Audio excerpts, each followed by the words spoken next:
오늘 민수기 7장에서는 기본적으로 성막을 위해서 12지파의 그 지휘관들이 봉헌한 것에 관한 이야기가 기록되어져 있습니다. 이 지휘관들이 봉헌한 것은 두 차례에 걸쳐서 기록이 되고 있는데요. 첫 번째 이 12지파의 지휘관들이 봉헌한 그 봉헌 예물은 레위인들이 이제 성막을 이동할 때 사용하게 되어지는 그 수송 수단으로 드려진 제물들이고요. 두 번째 이 지휘관들이 바친 봉헌 예물은 예배에 사용되는 물품들이었습니다. 그러니까 이게 두 차례에 나눠서 이제 기록이 좀 되고 있는 거죠. 근데 오늘 이제 민수기 7장을 우리가 바라볼 때 한 가지 주의해야 될 것은 무엇이냐면, 앞서 민수기 기록된 1장에서 6장까지의 기록보다 사실 이 민수기 7장의 기록이 훨씬 더 이전에 있었던 사건이라고 하는 거예요. 그러니까 이전에 있었던 사건인데 이 민수기의 저자는 우선 1장에서부터 6장까지 우리가 이미 살펴봤던 사명을 주시는 장면과 그 가운데서 지휘관이 세워지고 또 레위인들에게 마찬가지로 어떤 그 사명이 주어지고 있는 장면을 기록하고 난 다음에 다시 우리의 시점을 한 달 전으로 이동시켜서 그리고 나서 이제 그때 주어진 이 일들에 대해서 다시 언급을 하고 있는 장면이 좀 등장하고 있다고 하는 거예요. 한 달 전으로 어떻게 이동이 되어지냐면 민수기 1장 같은 경우에 이제 둘째 해 둘째 달 첫째 날로 시작을 하거든요. 민수기는. 근데 한 달 전으로 이동한다면 그건 이제 출애굽기 40장으로 넘어갑니다. 출애굽기 40장, 그러니까 출애굽기가 마치는 그 시점, 성막이 완공되어지는 그 시점, 그래서 성막에 이제 기름이 발라지게 되는, 관유가 이제 부어지게 되는 어떤 그 사건으로 다시 이 시점을 옮기고 있는 거죠. 그러니까 둘째 해 첫째 달 첫째 날로, 성막이 세워지던 날로 우리의 시점을 지금 이동시키고 있는 것에 좀 주의를 할 필요가 있습니다. 그렇기 때문에 어떤 차이가 있는가라고 하는 건데, 뭐 제 생각에는 그렇습니다. 이 오늘 민수기 7장에는 두 차례 거쳐서 하나님의 명령이 이제 기록이 되거든요. 하나님의 첫 번째 명령은 4절과 5절에 기록이 되어져 있습니다. 그리고 두 번째 명령은 11절에 기록이 되어져 있는데, 이전에 하나님께서 명령을 만약에 하신다면 그 명령 속에는 이런 내용이 포함되어 있는 게 훨씬 더 자연스럽습니다.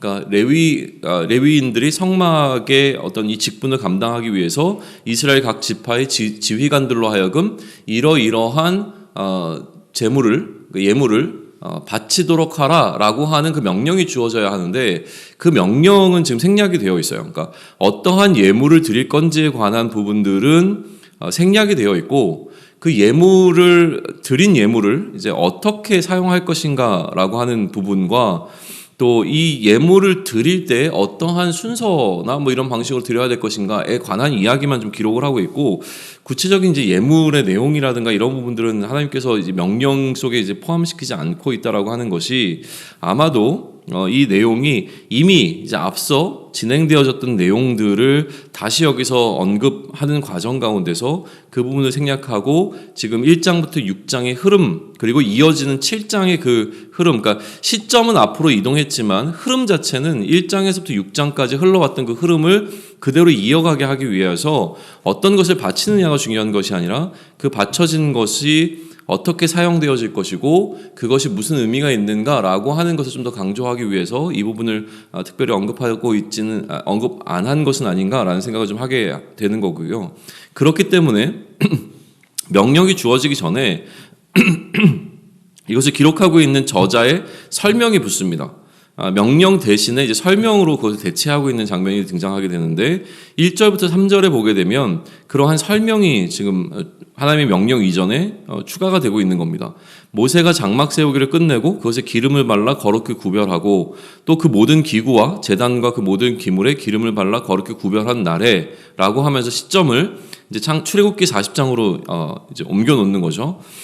이스라엘 지휘관들 곧 그들의 조상의 가문의 우두머리들이요, 그 지파의 지휘관으로서 그 계수함을 받은 자의 감독된 자들이 헌물을 드렸으니 라고 하면서 이 순서를 약간 좀 이렇게 뒤바꿔 놓습니다. 그리고 3절로 넘어가면 그들이 여호와께 드린 헌물은 덮개 있는 수레 6대와 소 12마리니 지휘관 2사람의 수레가 하나, 그리고 지휘관 1사람의 소가 1마리, 그것들을 장막에 드렸다라고 하는 기록을 남깁니다. 자, 그리고 이제 하나님의 명령이 등장하게 되는데 하나님의 명령은 5절에서 그들에게 받아서 레위인에게 주어 각기 직임대로 회막봉사에 쓰게 할지니라 라고 하는 이 명령이 주어집니다.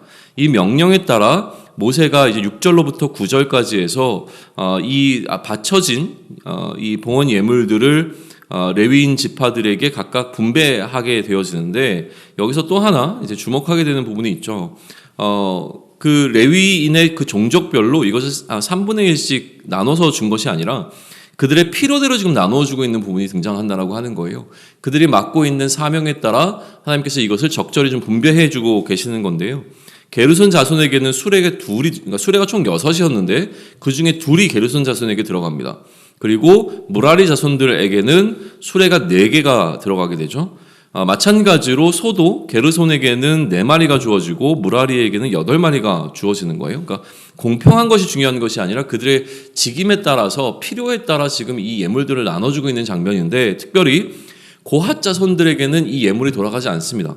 왜냐하면 고핫 자손이 맡고 있었던 그 직임은 성소에서 가장 거룩하게 여겨지는 기물들을 옮기는 역할이었는데 이것은 전부 다 어깨에 메고 이동하게 되어 있었습니다. 그러니까 사람이 직접 들고 이동을 해야 되기 때문에 고핫 자손에게는 특별히 이 수레나 소가 필요하지 않았던 부분이죠.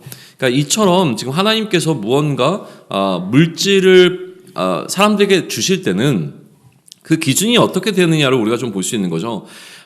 그가 뭐 얼마나 하나님 앞에서 신실했느냐 이런 차원에서 지금 하나님께서 이야기하시는 것이 아니라 그가 맡고 있는 사명에 따라 하나님께서는 그의 물질을 이들에게 분배해주고 계시는 장면을 우리가 보게 되어진다는 거예요. 그럼 결국 이 땅을 살아가면서 우리에게 주어지는 물질이라고 하는 것은 오늘 우리가 감당해야 되는 사명과 연결이 되어 있다라고 하는 이 고민을 우리는 반드시 해야 되는 겁니다. 내가 하나님으로부터 이 물질을 통해서 축복을 받았다라고 하는 개념 속에서 이 물질을 바라볼 것이 아니라 사명자로 살아가는 우리들의 시선 또 사명자로 우리가 이 땅을 어떻게 살아갈 것인가를 고민하고 있는 지금 이 시점에서 우리에게 주어진 우리의 삶의 정황들 가운데서 무언가 하나님께서 우리가 허락하신 것이 있다면 이것을 통하여 우리가 어떻게 하나님의 영광을 드러낼 것인가 하나님의 사명을 감당할 것인가를 고민해 볼 수 있는 부분이라고 하는 것이죠. 그리고 이제 하나님의 첫 번째 명령이 주어지고 나서 어떻게 모세가 이것을 종족별로 분배했는가라고 하는 이야기가 이제 9절까지 이어지고요. 그 다음에 10절에서 다시 한번 이 저자의 해설이 또 등장을 합니다. 10절 보시면 제단에 기름을 바르던 날에 지휘관들이 제단의 봉헌을 위하여 헌물을 가져다가 그 헌물을 제단 앞에 드리니라. 이제 두 번째 헌물에 관한 이야기이고요. 이 두 번째 헌물을 바칠 때 마찬가지로 내용에 관한 부분이 언급되지는 않지만 하나님의 명령이 또 등장을 하면서 이 제물을 바칠 때 하루에 한 사람씩 제단의 봉헌물을 드리라 라고 하는 기록을 좀 남겨놓고 있습니다. 하루에 한 사람씩. 이게 이제 하나님의 명령으로 주어진 굉장히 중요한 부분이죠. 하루에 한 사람씩, 다시 얘기하면 그 지파별로 하루에 한 지파씩 하나님께 이렇게 지휘관을 통해서 봉헌물을 드리게 되어지는데요. 12번의 이 기록이 그대로 다 뭐 가감 없이 다 기록이 되어집니다. 그러다 보니까 오늘 본문의 길이 자체가 굉장히 길어지게 되는데 내용적으로 보게 되면 차이가 전혀 없습니다. 이들이 드려졌던 것을 분배할 때는 차이가 있었지만 이들이 하나님께 드리는 이 예물에 있어서는 전혀 이제 차이가 등장하지 않고 있는 것을 우리는 보게 되어지는데 이들이 드렸던 것은 이런 거예요. 그러니까 은반 하나, 은발이 하나, 금그릇 하나. 를 이렇게 기본적으로는 이 헌물로 드리게 되어져 있었습니다. 은반이라고 하는 것은 은쟁반을 이야기하고 은발이는 은접시를 이야기하는 거죠. 그래서 은쟁반과 은접시 하나 각각 하나에다가는 이제 소재물로 기름 섞은 고운 가루를 담아서 드리게 되어 있었고 금그릇 하나에는 이제 향을 가득 담아서 하나님께 이제 드리게 된 것이었죠. 그리고 이러한 헌물과 함께 이제 소제물로 드렸던 이 헌물과 함께 번제물과 속죄제물, 화목제물이라고 하는 희생제물도 하나님께 드려지는 형태가 되어집니다. 이게 이제 각각 지파별로 그리고 그 지파 중에서 리더의 역할을 감당하고 있는 유다 지파로부터 출발을 해서 계속 기록이 이어집니다. 12절부터 17절까지가 첫째 날이라면 18절로부터 23절까지가 이제 둘째 날이 되어지고요. 24절부터 29절이 셋째 날, 또 30절부터 35절이 넷째 날, 36절부터 41절이 다섯째 날, 42절부터 47절이 여섯째 날, 그리고 48절부터 53절이 일곱째 날, 54절부터 59절이 여덟째 날, 60절로부터 65절이 아홉째 날, 66절부터 71절이 열째 날, 72절부터 77절까지가 11째 날, 그리고 78절부터 83절까지가 12번째 날입니다.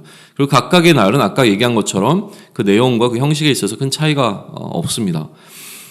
이렇게 12날을 지나고 난 다음에 이제 84절로부터 88절은 그렇게 바쳐진 헌물의 총합에 관한 기록을 남겨놓고 있습니다. 그래서 이렇게 드려진 것이 이제 그날 제단에 기름을 바른 후에 드려진 봉헌물이었다라고 하는 것을 기록을 마치고 있고요. 그리고 맨 마지막 절 89절에 이제 모세가 회막에 들어가서 여호와께 말하려 할 때에 증거궤 위 속죄소 위 두 그룹 사이에서 자기에게 말씀하시는 목소리를 들었으니 여호와께서 그에게 말씀하심이었더라라고 기록을 하면서 이 모든 것의 또 시점을 다시 앞으로 올려서 성막이 세워지고 하나님의 임재가 그 성막 가운데 일어나고 난 이후에 이제 하나님께서는 시내산에서 모세를 부르시는 것이 아니라 회막 가운데로 성막 가운데로 이제 모세를 부르셔서 모세에게 말씀하시는 장면이 레위기에서 계속 쭉 이어졌었잖아요. 그리고 그것에 관한 이 이야기가 이제 민수기 여기서 다시 한번 또 이렇게 언급이 되고 있는 걸 보게 되어집니다.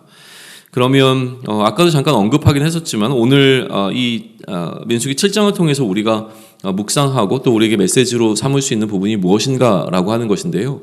첫 번째는 이제 흐름입니다. 흐름 자체를 보게 되면 하나님께서 사명을 그 이스라엘 공동체에게 사명을 베푸시고 그 다음에 이제 5장과 6장을 통해서 이들로 하여금 영적인 준비를 하게 하셨죠. 그러니까 공동체가 영적으로 준비될 수 있도록 어떻게 헌신할 것인가라고 하는 이야기, 그러니까 공동체의 거룩을 어떻게 유지하고 또 이들이 하나님 앞에 어떤 식으로 이제 헌신할 것인가라고 하는 이 헌신의 문제들을 좀 다루면서 공동체가 영적으로 준비할 수 있게끔 그 틀을 마련하시는 장면을 우리는 5절과 6절에서 보았습니다. 5장과 6장에서 보았습니다.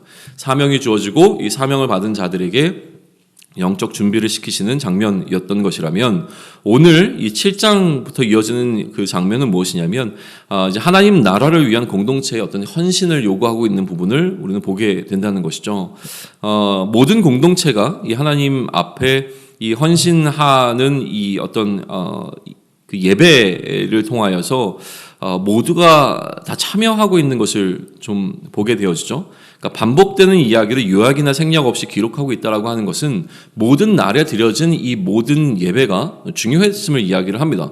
그러니까 어느 지파의 예배만이 중요하고 나머지는 덜 중요하거나 아니면 이것을 이렇게 하나로 뭉뚱그려서 이야기할 만큼의 어떤 무게가 아니라 하루에 한 날씩, 그러니까 하루에 한 번씩 드려지는 이 예배를 그대로 기록할 만큼 이 예배 자체는 굉장히 중요했음을 우리에게 좀 여러 가지 의미로 시각적으로도 또 보여주고 있는 것이 오늘 7장이 우리에게 주는 메시지라고 하는 것인데요. 생각해보면 그러면 12일 동안 드려진 예배입니다. 광야에서 이들 마음 가운데 12일이라고 하는 시간을 보낸다라고 하는 것은 꽤 긴 시간이었을 겁니다. 특별히 내가 예배를 드리고 난 이후에 다른 지파가 드리는 그 11번의 예배를 내가 참여하지 않은 상태에서 그냥 기다리고 있어야 된다라고 하는 것은 또 대기하고 있어야 된다는 것은 아마도 꽤 오랜, 그러니까 체감적으로 굉장히 오래 걸리는 시간이었을 거라고 하는 거예요.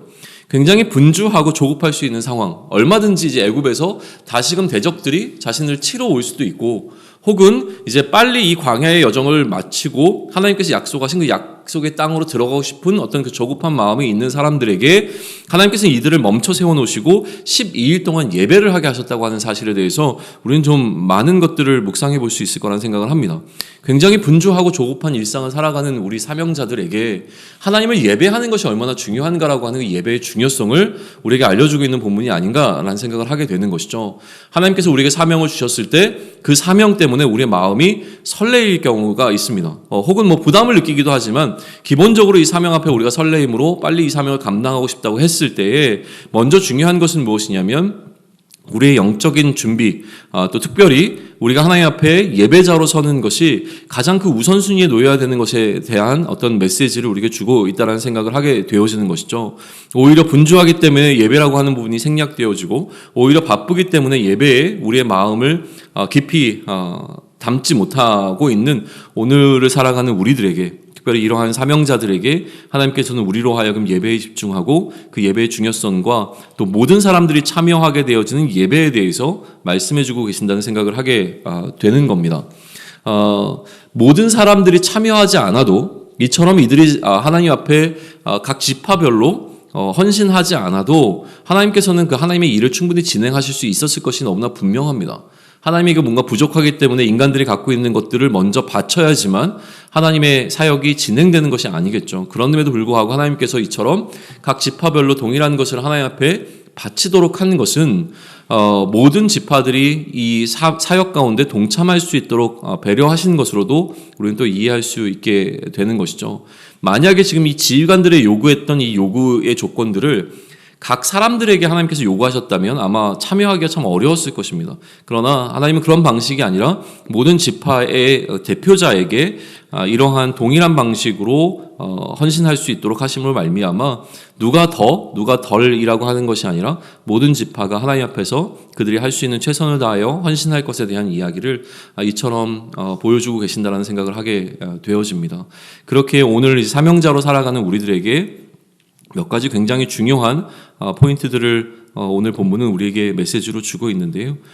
우리 일상 가운데 우리가 사명을 감당하기 위하여 혹은 사명이 아닌 어떤 다른 것 때문에 우리의 마음이 분주하여 예배자로 서는 것에 있어서 우리가 우리의 마음을 빼앗기고 또 그것을 좀 소홀히 하게 되지 않기를 좀 소망을 합니다. 하나님 앞에 예배자로 먼저 서고 그 예배자로 서게 되어지는 그 준비함을 통하여서 우리의 사명의 첫걸음을 내디딜 수 있는 귀한 한 날을 보낼 수 있기를 또 그런 저와 여러분이 되기를 축원합니다. 아멘.